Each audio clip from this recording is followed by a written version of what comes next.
Wassalamu ala rasulillah wa ala alihi wa sahbihi wa mawala.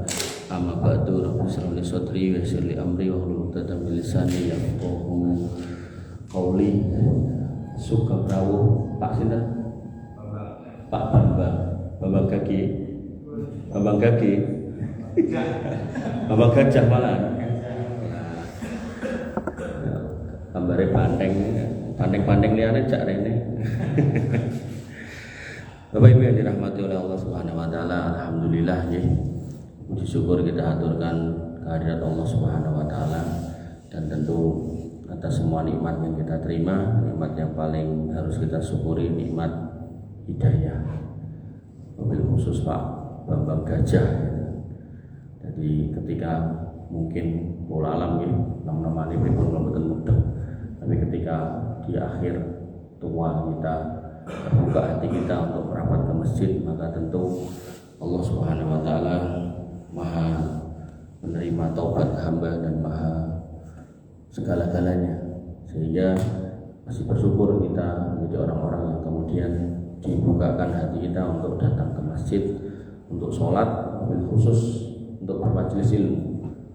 Buktinya kan yang sholat tadi banyak, tapi begitu majelis ilmu nah tinggal sedikit. Dan palun gitu mengatakan Palor itu masjidnya 3 kali niki ya, 4 kali niki. Mau sholat kebuak, begitu pengajian tinggal saler. Karena memang terkadang orang memahami wajib itu cuman sholat, cuman puasa. Dan sebenarnya nuntut ilmu itu wajib. Dan tentu perbedaannya nek sholat setiap saat wajib, sehari 5 kali. Tapi nek nuntut ilmu niku sesuai kebutuhan jenengan. Oh jenengan ra ngerti fikih salat ya wajib berarti belajar tentang salat.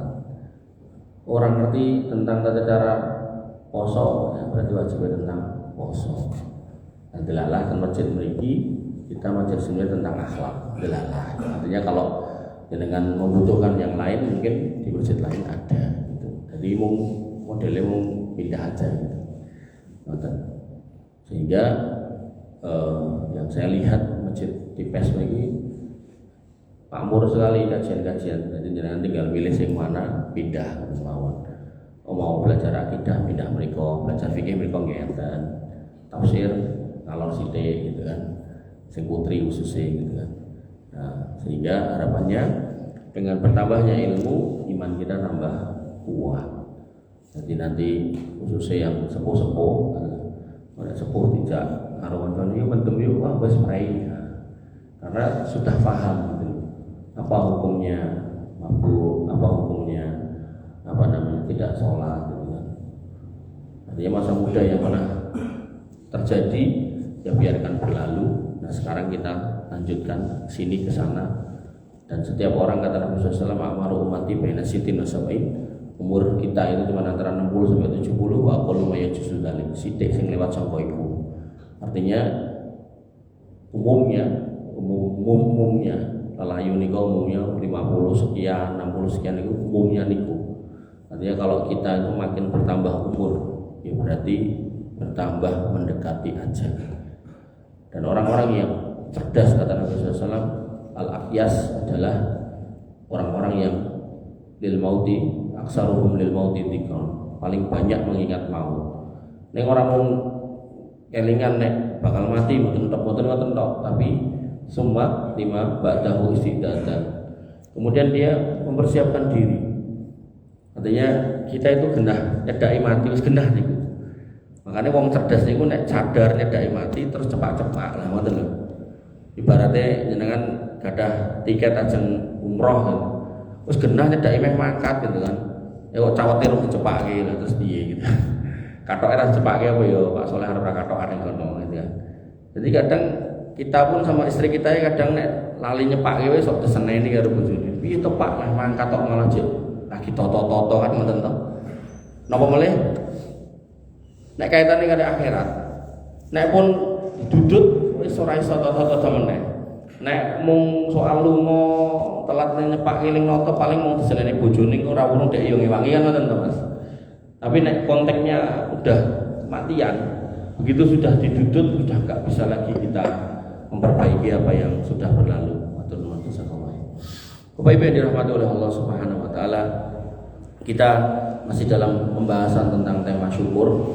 Ya, kita masuk di closing dari ayat tentang Qarun, ya, tentang kisah syukur orang-orang terdahulu. Ada kisah Qarun, ada kisah Abu Kilabah. Ya. Maka Allah Subhanahu wa taala berfirman terkait dengan Qarun, artinya mendukung ayat-ayat tentang Qarun, la in adzaqnahu rahmatan minna min ba'di dharra masathu la yaqulanna hadali wa ma adunnu sa'ah qaimatan wa la in ruji'tu ila rabbi inna li indahu lal husna falanunabbi'anna alladhina kafaru bima amilu wa lanudhiqannahum min adzabin ghalib. Dan kami, jika kami merasakan kepadanya suatu rahmat dari kami sesudah dia ditimpa kesusahan, pasti dia berkata, ini adalah hakku dan aku tidak yakin bahwa kiamat itu akan datang. Jadi ada orang-orang niku yang dia nggak sadar kalau nikmat itu datang dari Allah. Maka ketika orang duwe terus malas sholat, malas ibadah, senengnya nuruti hawa nafsu, yo main, yo judi, yo mendem gitu kan. Maka kok tiba-tiba Allah buka tuh pintu nikmat. Dalam main pemenang terus, padahal saat dulu kalahan. Pas kalahan yo ora mari terus gitu. Sampai akhirnya menang.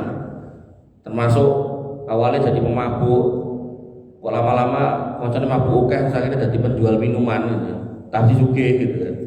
Maka kata Allah, mereka akan mengatakan ayaqulanna hadali wa ma adun sa'ah qaimatan. Iki mergo aku pinter dagang, pinter main, dan aku pengen menikmati hidup. Makanya sampai ada slogan muda foya-foya, tua kaya raya, mati masuk surga. Kayak gitu. Jadi Allah sudah mengatakan tentang orang-orang yang seperti itu, sing ra rumangsa bakal mati. Kemudian dikatakan lagi di sini bahwasanya dia bahkan dengan pede, wala in rujitu ila rabbi innali indahulal husna. Dan jika aku dikembalikan kepada Tuhan, maka sesungguhnya aku akan memperoleh kebaikan di sisinya. Muda foya-foya, tua kaya raya, mati masuk surga. Pengennya ngono gitu kan. Wah, mendem sing sak oke-oke, madat sak oke-oke, main sak kemenge gitu kan. Zina wis kabeh dijajali gitu sampai suka harus menungso pedus-pedus barang yang disikat gitu kan. Nah, maka dia pun ketika dikatakan tobat ora, wong aku mati masuk surga gitu. Ya benar Allah itu maha rahmat iya gitu kan. Nek tapi jangan lupa kalau Allah itu juga syadidul iqab, azabnya itu pedih. Benar orang yang enggak berbuat kesyirikan akan dimasukkan ke surga iya. Ning napa jenengan kuat nek jenengan sing dicelup-celup ning neraka niku gitu kan.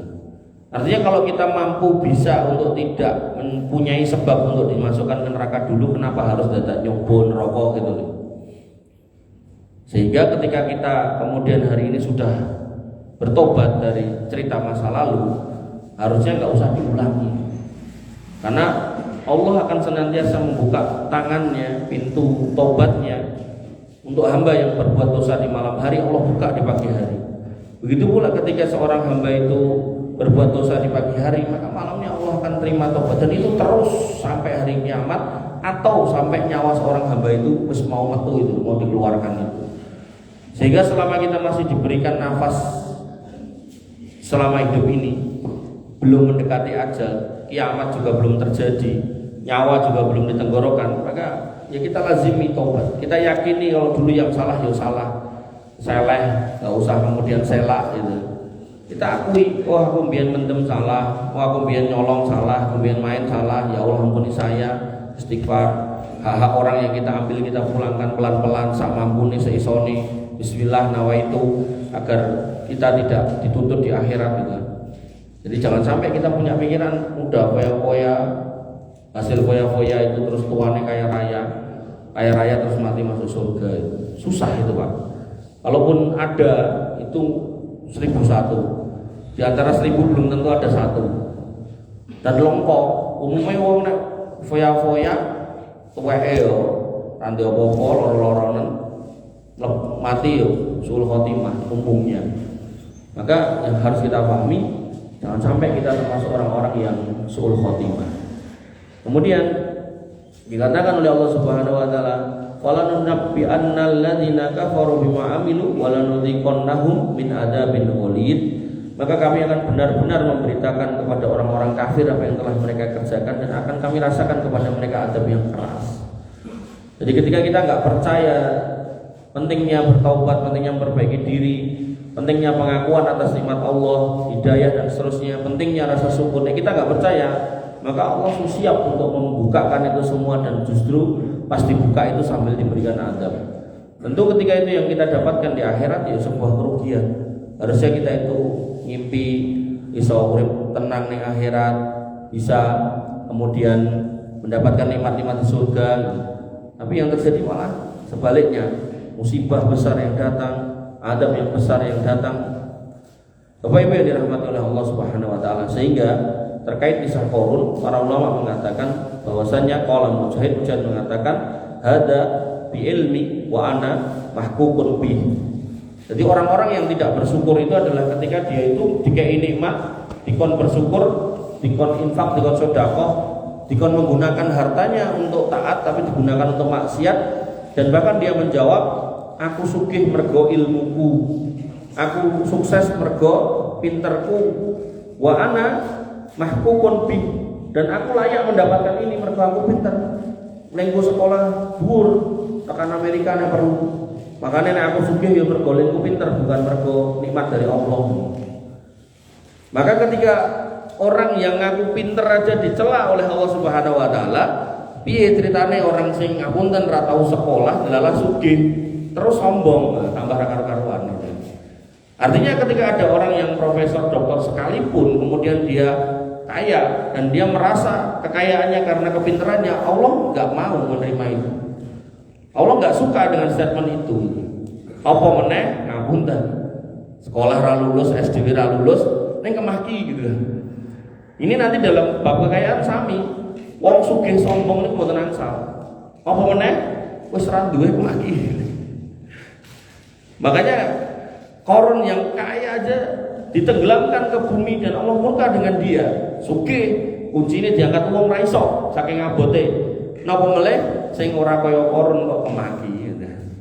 Maka kita harus ingat bagaimana Allah akan menghadirkan manusia-manusia itu di padang mahsyar nanti, dan Allah akan bertanya, ainal jabbarun wa ainal mutakabbirun. Mana nih orang-orang yang sombong zaman urip biyen wong tobat megah, dina-dina nganti tuwek mendem gitu kan. Ora trimo nganggo ciu jadi tambah autan gitu kan, di wonge gitu, pengen delok gitu. Ya, maka kita sebagai orang yang paham benar tentang akidah ini, harusnya kita kemudian banyak bersyukur ketika Allah mengeluarkan kita dari circle-circle, dari lingkaran-lingkaran orang seperti itu, lalu mendudukkan kita di masjid. Tenang Pak, saya itu. Makanya saya kalau bahas tentang bab surga kalian neraka niku ten pengajian lain masjid gitu. Wah wis, saya tuh sampai dalam hati saya wis rugi nanti anak wong ngijol ki agama Islam demi supermi kalian ndok rugi. Aja kok supermi karo ndok. Jenengan nek ngertos Nabi Muhammad ketika ditawari oleh para penguasa Quraisy waktu itu mandekol sangka dakwah Muhammad. Kowe pengen njaluk, pengen dadi raja tak dadekke raja ning wong Arab. Pengen njaluk wong wedok tak kei sing paling ayu. Pengen njaluk bondo tak kei sing paling jos ning wong Arab. Piye, di sing mbok pilih? Kata Nabi Muhammad, nek kowe jangankan kuwi tawaranmu, nek kowe sendeke matahari ning tangan kananku, bulan ning tangan kiriku, aku ora bakal mandek saka dakwah iki sampai dakwah ini yang menang atau aku sing remuk gitu. Itu sebuah statement bagaimana mereka nggak mungkin bisa mengambil matahari. Artinya kan emang mbok tawari duit, wong wedok, jabatan gah gitu.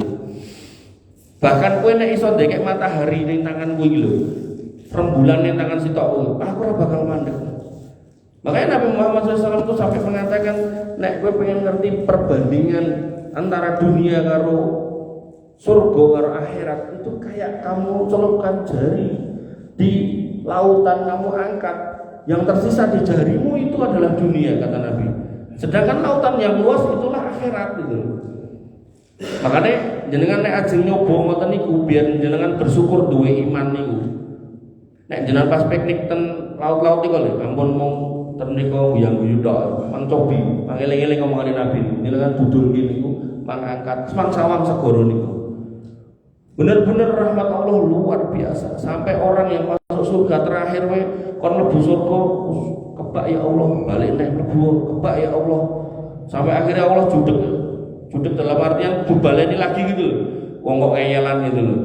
Mlebu wis ning jerone wis cepepak nikmat 10 raja donya ditambah jaluk ngopo wae dikeki bidadari loro tak kei. Oh, coba.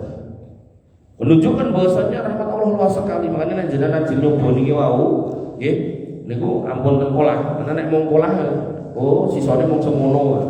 Remehke padahal sebenarnya itu segoro gitu loh. Ngoten. Monggo minarat niki lho, wonten niku. Mungkin kesaduk tiyang nggih.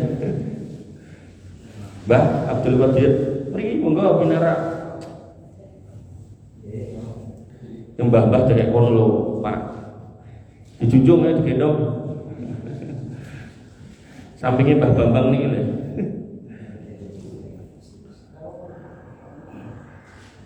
Bapak Ibu yang dirahmati oleh Allah Subhanahu wa taala. Kemudian Allah Subhanahu wa taala memperingatkan dalam Quran tentang fitnah dunia, ya ayyuhan nas inna wa'dallahi haq. Wahai manusia, janji Allah niku benar. Wala taghurrannakumul hayatud dunya wala yaghurrannakum billahil ghurur. Maka sekali-kali janganlah kehidupan dunia memperdayakan kamu, dan jangan sekali-kali syaitan mempandai, menipu, memperdayakan kamu tentang Allah. Jadi Allah sampai mengingatkan dunia itu sepele gitu. Sampai Nabi mengatakan kalau dunia di mata Allah itu lebih berharga dari janaha ba'udotin, sayap seekor nyamuk. Jadi nyamuk niku sayape kalih. Nek nganti donya niku luwih aji tinimbang sayape nyamuk situk, boten loro lho, situk. Maka wong kafir niku ora bakal dikei ngombe. Walaupun sategukan mak, yang tak teguk panas ketok ya. Panas ra ya? Nah, walaupun ngono kuwi. Itu kata Nabi. Sehingga nek jenengan melihat hari ini wong kafir iso ngopo wae, iso nuku apa wae, maka itu menunjukkan bahwasanya dunia itu gak lebih berharga daripada sayap seekor nyamuk. Artinya di mata Allah gak ada urusan dengan dunia. Sampai Nabi mengatakan mali wa mad dunia, apa kepentinganmu dengan dunia ini? Gak ada. Gak ada. Sampai Nabi SAW pernah tidur di atas tikar yang terbuat dari daun kurma, itu bekas dan pipinya. Umar bin Khattab sampai, ya Rasul, jenengan seorang pemimpin sampai kayak gitu kondisinya. Kata Nabi, mali wala dunia wa mad dunia, apa urusanku sama dunia? Ora penting gitu. Artinya kalau panjenengan kemudian dapat dunia, ya alhamdulillah. Tapi ini ora gitu kan. Jangan sampai kemudian jenengan mengorbankan akidah. Makanya Ibnu Hajar Al-Asqalani pernah menaiki kereta kudanya bersama dengan pakaian lengkapnya, dicegat oleh orang Yahudi dan ditanya, ya Syekh, jenengan tahu bahwasanya dunia itu penjara orang kafir dan surganya penjara orang beriman dan surganya orang kafir gitu kan. Kenapa kok jenengan kayak gitu penampilannya? Kata Ibnu Hajar Al-Asqalani, justru nek kowe saiki nyawang aku kaya ning surga, tak kandhani surgamu mengko luweh apik timbang iki. Sing tak etoke sampean luweh apik timbang iki. Sebaliknya nek kowe merasa hari ini uripmu susah kaya ning neraka, tak kandhani, kaya ning penjara tak kandhani. Sampeyan ning neraka kowe luwih rekoso timbang saiki. Makanya panjenengan yang mungkin hari ini dikasih kemudahan rezeki, alhamdulillah itu nikmat. Tapi orang-orang kafir yang kemudian dikasih kemudahan rezeki, jabatan, pangkat, itu istidrot. Saya tak cek orang kantor itu nonton enggak ya? Sampai bos saya itu sampai dia ibunya Islam, mertuanya Islam, tapi dia enggak gitu. Makanya yang saya mau sampaikan, hidayah itu penting banget ya. Memahami bahwasanya hidayah itu sebuah kenikmatan besar, itu yang harus kita syukuri. Makanya panjenengan akan dapati semua khotib, ustadz itu kalau buka ceramah, buka pengajian, mesti ngajak kita untuk bersyukur kepada Allah Subhanahu wa taala. Dan yang dimaksud syukur di situ tentu bukan soal nikmat dunia, tapi nikmat iman. Makanya di dalam Al-Qur'an, Quran surat Al-Fatihah dengan ulang-ulang setiap hari, Ya, ihdinas siratal mustaqim siratal ladzina an'amta alaihim. Ya Allah, tunjuki saya jalan yang lurus, jalannya orang-orang yang Engkau beri nikmat niku mboten nikmat dunia. Sampai Ibunda Aisyah itu pernah didatangi oleh seorang wanita yang kemudian minta makan untuk anaknya yang dibawa 2 orang perempuan, anak gadis. Dan Ibunda Aisyah cuma bisa ngasih 1 butir kurma dan niku dibelah 2 dikek-kek. Di situ kemudian kita bisa paham bahwasanya seorang istri pemimpin kaum muslimin aja dijalui mangan rakyatnya bisanya cuma ngasih 1 butir kurma. Ini menunjukkan kan berarti enggak sugih toh. Tidak soal dunia yang banyak toh, nikmat tadi loh, tapi soal iman. Bapak Ibu yang dirahmati oleh Allah Subhanahu wa taala. Kemudian disebutkan pada ayat yang lain bahwasanya i'lamu annamal hayatud dunya laibu wa lahu wa zinah. Ketahuilah bahwasanya sungguhnya dunia adalah permainan, suatu yang melalaikan, perhiasan, kemudian wa tafakhurun bainakum wa takasurun fil amwal, dan cuman alat untuk bermegah-megahan serta membanggakan banyaknya harta dan anak. Kamasali goisin ajabal kufar nabatuh, sebagaimana ya hujan yang tanaman-tanaman mengagumkan para petaninya. Jadi diibaratkan dunia itu kayak hujan yang kena ke pertanian, pertaniannya subur, orang-orangnya pada takjub, wah subur. Summa yahiju fatarahu muswarong, kemudian tanaman itu menjadi kering dan kemudian menguning. Jadi kados sawah kudune dilepi banyune kurang. Jadi akhirnya wite napa niku pucuke kuning-kuning ngoten niku. Summa yakunu khutama, kemudian hancur, balik meneh ning sawah tanah lagi si tanaman itu tuh ambruk gitu. Wa fil akhirati adzabun sadid wa maghfiratu minallah wa ridwannya. Di akhirat ada adab yang pedih dan ampunan dari Allah Subhanahu wa taala dan keridhaannya. Artinya di sini ada opsi. Apakah manusia itu mau milih adab yang pedih atau milih ampunan dan keridhaan Allah? Dan Allah mengingatkan wa mal hayatud dunya illa mataul ghurur. Dunia itu tidak lain adalah kesenangan yang menipu. Artinya kalau pilihannya adalah dunia, Allah sedang mengingatkan berarti kau siap untuk adab yang pedih. Makanya dalam konteks kita sebagai orang beriman, Allah mengatakan wa batagi fi ma ataqallahu darul akhirah wa la tansa nasibaka minad dunya. Silakan cari akhirat, neng jangan lupa urusan dunia. Berarti dunia dibelakangkan. Berarti ketika panjenengan mengorientasikan diri untuk kerja, pastikan kerja dengan untuk mendukung akhirat. Termasuk kerjaannya enggak boleh kerjaan yang haram. Makanya sampai ada bapak niku cekel polisi, dia ngomong protes karo polisi nih. Nanti cekel mergo judi, dia ngomong, "Pak polisi, dina-dina uripku kuwi nek ra main judi, main slot. Nek ra masang togel, masang totoan. Nek ra remi ya domino. Nek aku mbok cekel terus gara-gara kuwi wong penggaweanku kuwi tak nggo nafkahi anak bojo terus piye?" Ini namanya qaulul haq urida bihal batil. Omongannya kaya bener tapi sebenarnya jelek gitu, batil gitu. Maka yang harus kita pahami ketika dikatakan wa mal hayatud dunya illa mataul ghurur dan kemudian dikatakan wastaghi fi ma ataqallahu darul akhirah wa la tansa nasibaka minad dunya, artinya kalau panjenengan mau kerja di dunia maka pastikan juga yang halal, bukan yang haram, bukan judi, bukan jual minuman keras, bukan jual narkoba gitu. Saya di Jakarta itu tinggal di gang gitu. Tak titen-titen itu hampir tiap tahun itu mesti ada sing kuru gering gitu. Terus mati dewi. Terus bariku enten polisi sing nyekel siji, iku dijol kene, siji meneh. Ya wallahu alam gitu kan. Apakah mereka itu sindikat narkoba saya enggak tahu. Cuman mesti ada yang kuru gering gitu. Nah, maka hal-hal seperti ini yang harus kita jauhi. Jangan sampai kemudian kita mencari dunia tapi dengan cara-cara yang tidak benar. Bapak Ibu yang dirahmati oleh Allah Subhanahu wa taala, pada Quran surat Luqman ayat 33 Allah mengatakan ya ayyuhan nas ittaqu rabbakum wakhshaw yawman la yajzi walidun an waladihi wala mauludun huwa jazin an walidihi syai'a.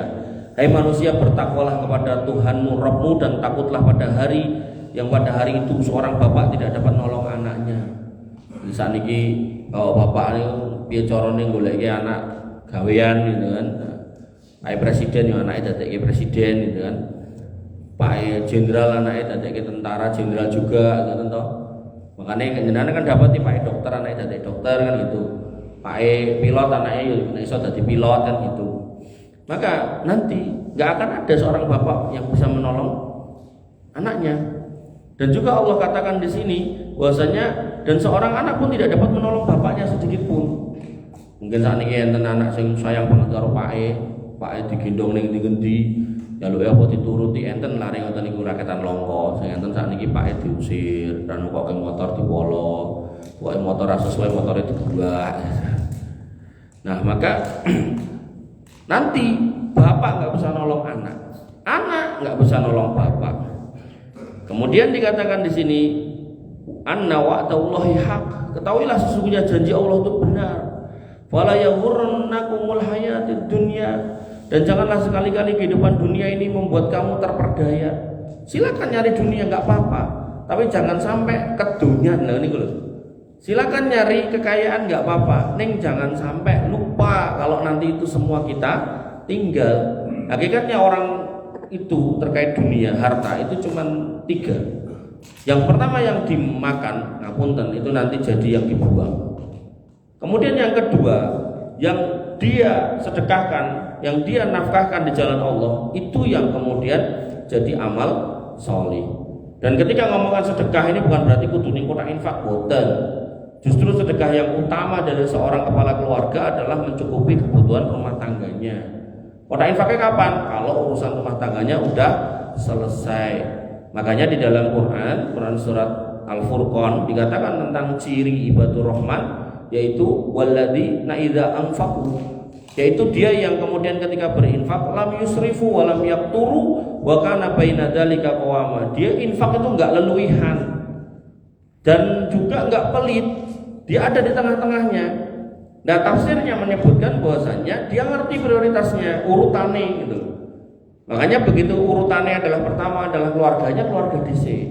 Nah, keluarga ini ya bisa bermakna tuku beras segala macam, listrik segala macam, bayar SPP putrane segala macam, termasuk anak istri, termasuk orang tua gitu kan. Maka itu begitu udah selesai baru keluar. Kotorane mau 10.000 nggak apa-apa, silakan masukkan kotak infak. Karena ada larangan juga untuk pelit. Apalagi ngerti misal masjidnya orang bayar listrik, masjidnya orang bayar banyu gitu kan. Justru di situ butuh kehadiran kita. Jangan kemudian untuk duit pira-pira cemplungke kotak infak masjid, bojone nembung beras wis nyaluk karo Gusti Allah. Itu klentu ngoten niku. Nah, maka di sini dikatakan fala taghurrannakumul hayatid dunya. Jangan sampai dunia itu membuat kamu lupa. Wala yaghurrannakum billahil ghurur. Dan jangan pula yang namanya setan memperdayakan kamu dari mentaati Allah. Jadi ada orang dodolan kok rumangsa mungkin biyen suge-suge, akhirnya golek pesugihan. Nah, itu berarti nyedaki setan. Padahal Allah mengatakan terkait setan bahwasanya apa? Inna syaitana lil insani apa? Aduwam mubina. Setan itu buat manusia itu musuh yang nyata. Fattahiduhu aduwa. Jadikan musuh. Nah, dijadikan musuh itu berarti kan nyedai apa kan ngedoi? Kan ngedoi. Kok iki malah nyedai? Moro ning Gunung Kemupus, moro ning Gunung Kawi, golek pesugihan ning Gunung Kidul di pinggir-pinggir tebing, Topo, Broto, Silo dan seterusnya. Maka Allah mengingatkan, jangan kamu dekati setan itu. Karena begitu kamu dekat setan, ya kamu akan jauh dari Tuhan, dari Allah. Ketika kamu jauh dari Allah, ya enek urusan apa-apa Allah ora peduli, apalagi di akhirat. Pakmu ra iso nulungi, anakmu ra iso nulungi, gitu kan? Terus jaluk tulungnya kemana? Allah, ning Allah wegah. Padahal tiap hari kita dalam sholat mengatakan napa? Maliki yaumiddin.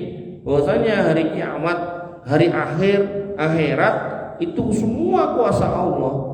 Kok kemudian kita hari ini ngomong itu tapi prakteknya nggak begitu, ya nanti di akhirat Allah nggak peduli. Makanya Allah mengatakan dalam hadis qudsi, taraktuhu wasirku, tak tinggal ke dia dan apa yang menjadi sekutu buat saya.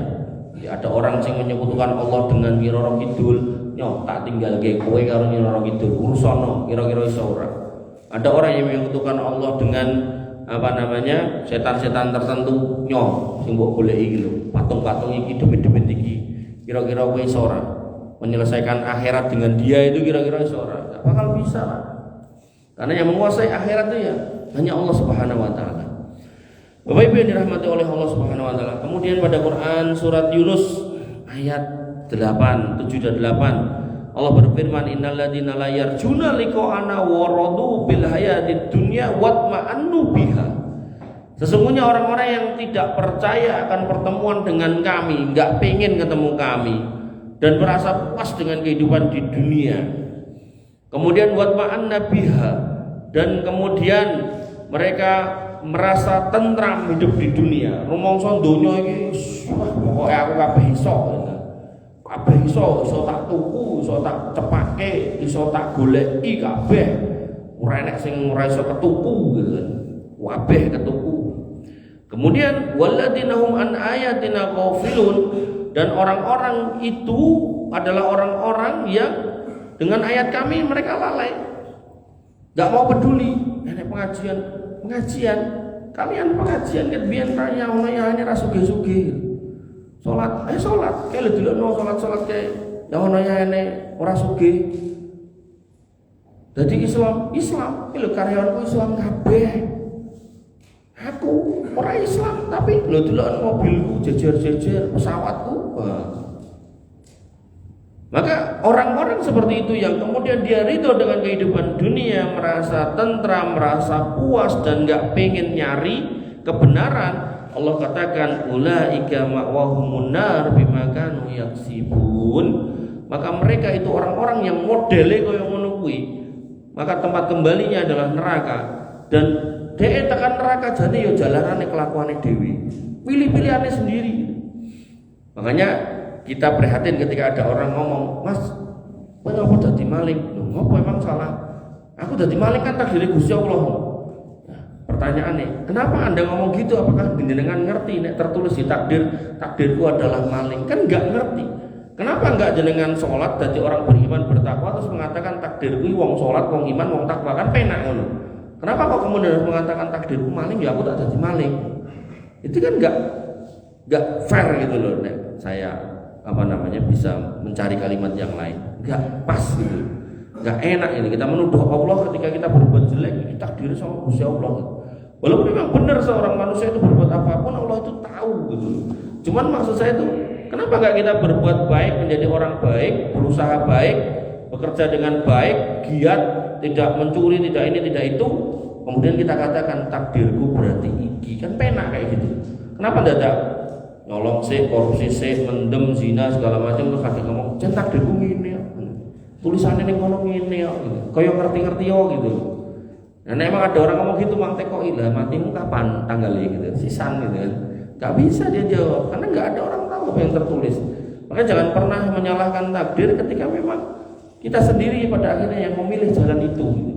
Kita sendiri yang sadar kita ada di situ.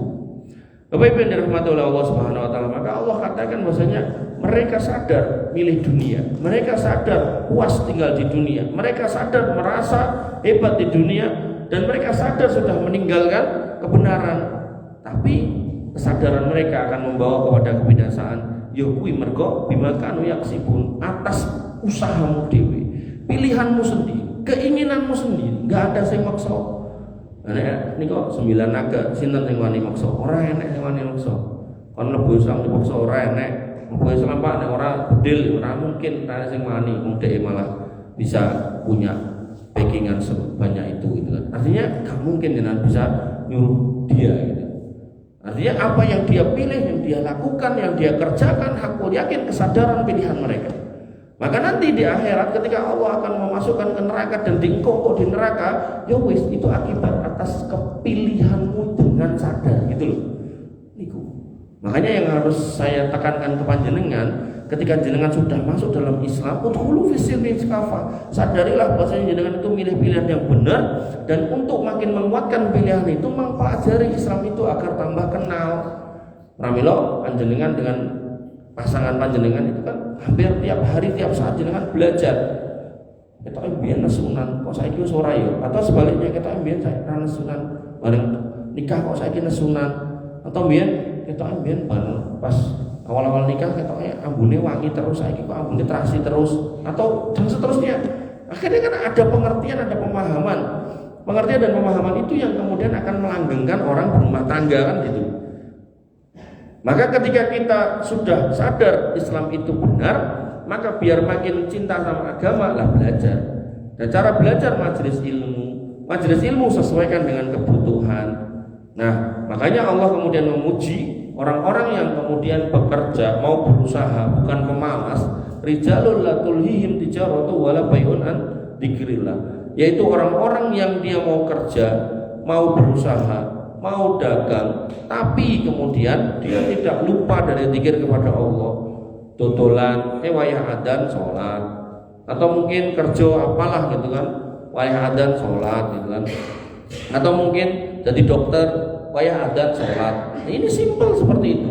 Kesadaran pemahaman untuk segera memenuhi panggilan Tuhannya, yaitu Allah Subhanahu wa taala, ini yang Allah puji. Artinya kalau panjenengan kerja silakan kerja, tapi jangan sampai lupa bahwasanya akhir hidup kita itu adalah surga atau neraka.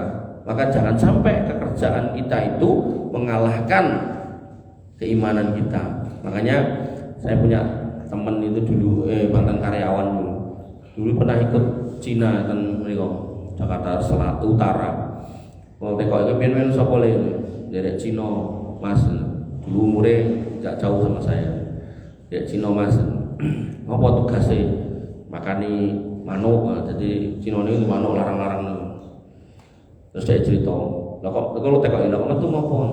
Ya kula medal wong anu Jumatane dijadwal. Lho emang Jumatane kan wayah Jumatan toh. Ya maksudnya mboten wonten. Jadi karyawane enten sekawan yang ngurusi kewan-kewane niku. Nah niku Jumatane niku kula di jadwal Jumat apa minggu pertama tok ngoten. Nggih sing loro telu papat niku mboten entuk. Kok kancaku yo sing minggu keloro misal minggu liyane ra entuk. Oh ngono. Terus metu nggih alhamdulillah. Artinya alhamdulillah tuh kamu diselamatkan. Rakyatan sudah diburu meneh nih, kita diburui wong Islam dalam hal ini saya yang kemudian ya malah takut Jumatan, orang Jumatan malah tak toke gitu. Artinya di situ ada perubahan walaupun secara status ekonomi enggak patek kacek adoh, tapi secara keimanan lebih baik. Ada lagi teman adik kelas itu kerja sama orang Hindu gitu. Kerjanya dodolan pompa gitu. Dalam dodolan pompa itu kan suruh nawa-nawake via telepon, via online gitu-gitu toh. Nah, dia ngantor tuh di perkantoran Jakarta Selatan. Dia cerita sama saya, wah aku kalau mau sholat itu izinnya sulit banget toh, dikasih waktu toh cuma 5 menit, padahal kan kita harus wudu, harus gini. Nah terus saya aku tekok, oh apa mas? Nah, saya kira nek kowe arep ngising kae dikei waktu 5 menit ora? Ya udah lah sampai selesai. Berarti menurut dia itu sholat karo ngising itu lebih betul HP ngising. Nah, harusnya kamu mikir itu. Oh gitu ya? Iyalah. Nah, coba nek dhek ngoktoni kamu boleh ke belakang untuk buang air besar ning 5 menit. Ndang lakonono ngono, lak kecepret-cepret ra karo-karuan itu. Wambu kan ore. Ya iyalah, makane ngapain sholat dilarang-larang? Padahal sebenarnya kalau benar kita punya karyawan benar-benar rajin sholat, umumnya ya, harusnya loh ya.